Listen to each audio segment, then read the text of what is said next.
While recently doing a whole lot of AI research for a special project I was contracted for, I ran across a totally new concept for emergency communications that doesn't just route 911 calls by location, but by emotional compatibility. That's right, the future may not just be about who's available, it may be about who best matches a caller's panic energy. And that's coming up next on TiPS, Today in Public Safety. Welcome to TiPS, Today in Public Safety, your go-to podcast for today's breaking stories and public safety news. Here's your host, Fletch, with today's tips. Welcome to TiPS, Today in Public Safety. This is Fletch. I'm a NENA-certified ENP, and every Monday, Wednesday, and Friday, I bring you the latest, most informative, and sometimes somewhat unlikely takes on emergency communications. Today we're taking a deep dive into what may be the next giant leap in AI-enhanced emergency call handling, or possibly the exact moment somebody should let a chatbot into a standards meeting with access to venture capital. Now, like I said, I've been doing a lot of AI-related research lately. A lot. Enough that my browser history probably looks like a crossroad between a graduate thesis, a federal grant proposal, and the inside of a caffeine-fueled fever dream. Every company has an AI platform. Every startup has a dashboard. Every consultant's got a framework, and everyone is optimized, orchestrating, correlating, or synthesizing something. Now, most of it sounds like the same reheated bowl of buzzwords, just served in a new container. But now and then, buried deep in the rubble, you'll find what looks like a very real diamond in the rough. And friends, I think I just found one. It's called, at least from what I can tell, Centipath 911. Centipath 911 is described as an AI-assisted emotional intelligence routing layer for next-generation emergency communications. The platform claims it can analyze a caller's tone, stress level, urgency pattern, vocal cadence, and background environmental audio in real time, and then route that caller to the available call taker or dispatcher whose communication style is the best fit for that person in crisis. In other words, folks, we may have entered the era of 911 call routing by vibe. And before you laugh too hard, just stay with me, because the first half of this actually sounds believable enough to make you sit up a little straighter in your chair. Now, let's be fair for a second. AI-assisted triage isn't crazy. Voice analytics are not crazy. Stress detection, transcription, language support, workload balancing, and decision support, all of that already lives somewhere in the modern conversation around public safety tech. So when I first came across this, I thought, okay, maybe somebody is trying to build a tool that helps identify when a caller is panicked, confused, escalating, or unable to process instructions clearly. That part, at least in concept, isn't pure science fiction. Now, according to the materials that I supposedly found, Centipath 911 creates what it calls a Caller Distress Index, or CDI. And that score is based on things like speech speed, volume fluctuation, interruptions, silence gaps, repeated phrases, and ambient background chaos. It then compares that data against available call taker profiles to determine which professional on the floor has got the best communication style and match for that situation. Now again, if you squint hard enough at this, it sounds like something that a software company would absolutely try to sell a 911 center. They say it helps match highly panicked callers with calmer voices, aggressive callers with firmer command presence, confused callers with highly patient communicators. They even claim it can assist with de-escalating, reduce abandonment, and improve what they call caller perceived reassurance latency. Caller perceived reassurance latency. That, my friends, is the kind of phrase that tells you somebody definitely got paid some big coin to write a brochure. Still, at this point, I'm not completely throwing the flag. Weird? Yeah. Impossible? Not entirely. Public safety has seen Stranger Things pitched with a straight face. And that's when Centipath 911 took a hard left into the weeds. Because apparently the system doesn't just identify stress, it identifies communication archetypes. That's right, dispatchers can reportedly opt into profiles such as calm reassurer, direct command voice, tactical encourager, and high empathy listener. So we're no longer just staffing the Peace app, we're apparently building a dating app between callers in crisis and call takers with curated emotional presets. Nothing weird about that at all, right? Now this is where I started to read a little slower. Because once you get past the first few layers, the system allegedly begins measuring what it calls distress resonance. Now I need you to enjoy that phrase with me just for a second. Now that sounds less like a public safety technology standard and more like the name of an indie band opening for Coldplay.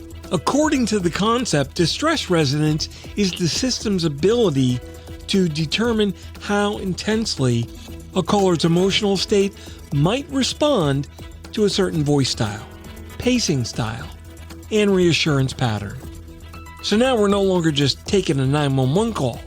We're basically asking the algorithm whether this caller needs calm dad energy, stern aunt energy, or substitute teacher energy with a splash of no nonsense. And yeah, it gets even better than that. The system also apparently listens for environmental context. Dogs barking, kids crying, traffic noise, shouting, glass breaking, machinery, wind, music, echo, alarm tones. Again, still may be plausible.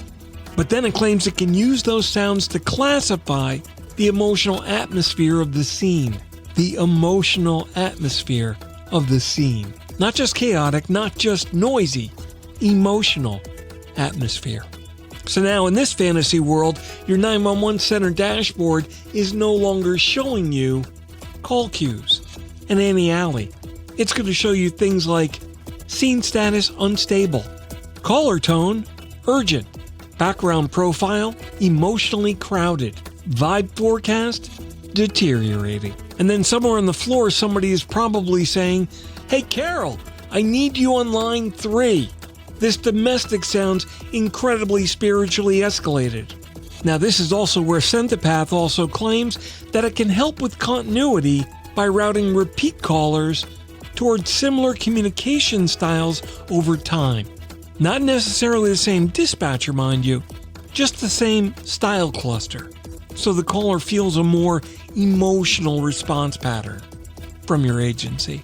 Folks, at that point, we're not just dispatching emergency services anymore, we're maintaining relational consistency with the algorithm. And we've officially wandered into the part of the forest where the technology brochure starts to smell a little like incense. But wait, there's more, because of course there is. The next feature I uncovered is called scene mode prediction. Now let me say that again, slowly, just in case you were driving and almost swerved into a guardrail. Scene mode prediction. This feature supposedly combines caller tone, background sound, word choice, interruption frequency, and speech pacing to estimate the emotional trajectory of the incident before responders arrive. So not only are we just dispatching units, now we're apparently doing astrological readings. If there's yelling, multiple overlapping voices, and a leaf blower somewhere in the audio, the system may classify the event as chaotic with environmental confusion. And if the caller begins the conversation with "listen to me carefully," combined with honking, cursing, and what sounds like somebody slapping a dashboard, the system may identify the personality pattern as high control, low receptivity, and likely to challenge instructions. In other words, it knows that you've called from a parking lot. Now here's where you should be realizing that something is very, very wrong. Because the next page of this fictional masterpiece is going to claim that this system can recommend dispatcher pairings based on what it calls human response compatibility mapping. That means a crying teenager may be routed to someone with a supportive aunt voice profile. A panic elderly caller may be paired with steady grandson energy. An angry motorist may be routed to a dispatcher with firm but non-combative tone architecture.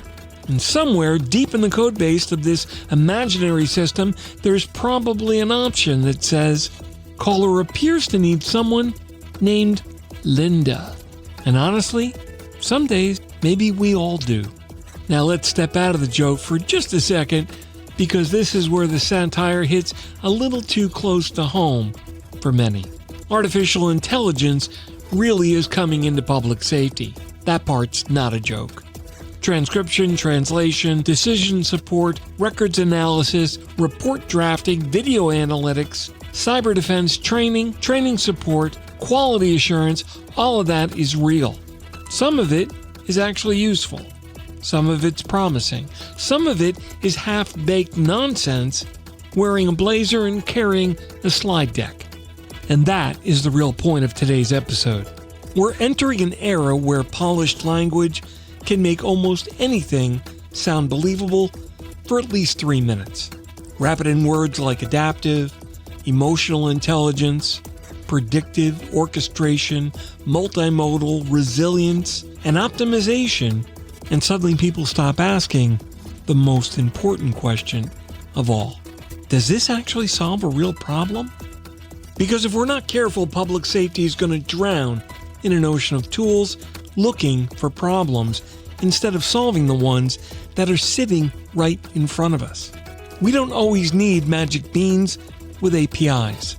We need technology that's reliable, measurable, secure, explainable, and built around operational reality. And no, operational reality does not include sorting callers by acoustic aura. At least, not yet. So let's go ahead and clear this up for the stragglers. No, there's no real platform called Centipath 911. No, there's no legitimate public safety metric called caller distress resonance. No, emotionally crowded is not a recognized incident classification.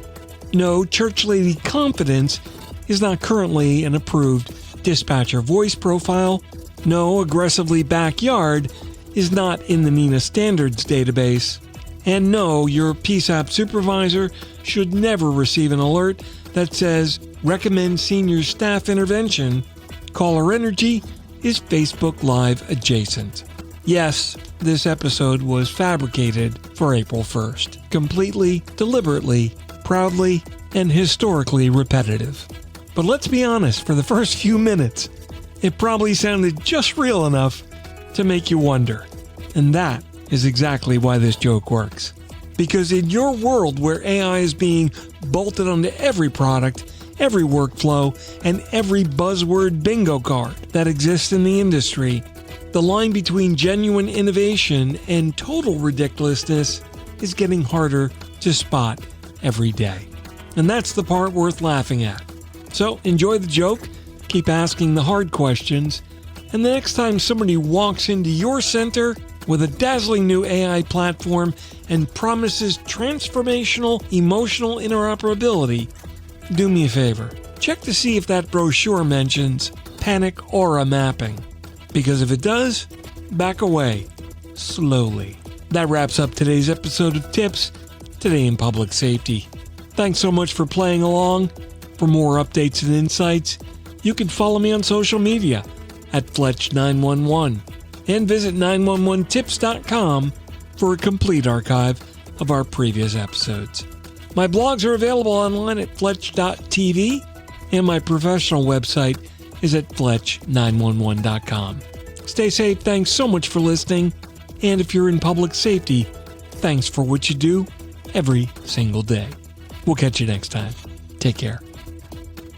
You've been listening to TiPS, Today in Public Safety, your go-to podcast for today's breaking stories and public safety news. Hosted by Fletch and available every Monday, Wednesday, and Friday. Catch past episodes on 911tips.com. Be sure to like and subscribe, and remember to join us each week for the latest on NG911. I am Spider Harrison, the official 911 voiceover dude. Catch me on Sirius XM on various channels, including 90s on 9, the 10 spot, and on the Weekend Countdown on Hits 1. Or don't regret it for the rest of your life. Either way, I'm good.